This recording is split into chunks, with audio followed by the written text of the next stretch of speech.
Today's question, who was the first CG of India?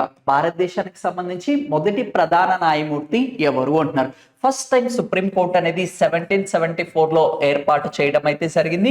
దీన్నే federal court అని పిలవడం అయితే జరిగింది. దాన్ని కాస్త ఆల్ ఇండియా కోర్ట్ అని కూడా పిలవడం అయితే జరిగింది. ఎట్ ప్రెసెంట్ వచ్చేసి supreme court of India or apex court of India అని కూడా పిలుస్తూ ఉంటారు. ఆ ఎపెక్స్ కోర్టుకి సంబంధించి ఫస్ట్ సీజేగా జస్టిస్ హరిలాల్ జే కాన్యా గారు వచ్చేసి ఫస్ట్ సీజే కింద వర్క్ చేయడం అయితే జరిగింది. He was the last CJ of federal court of India. At present వచ్చేసి వైవి చంద్రచూడ్ గారు వచ్చేసి 50th సీజీఐ కింద వర్క్ చేయడం అయితే జరుగుతుంటుంది. 49th వచ్చేసి యుయు లలిత్ గారు వర్క్ చేయడం అయితే జరిగింది. 48th వచ్చేసి ఎన్వి రమణ కుమార్ గారు సీజీఐ కింద వర్క్ చేయడం అయితే జరిగింది. Thank you.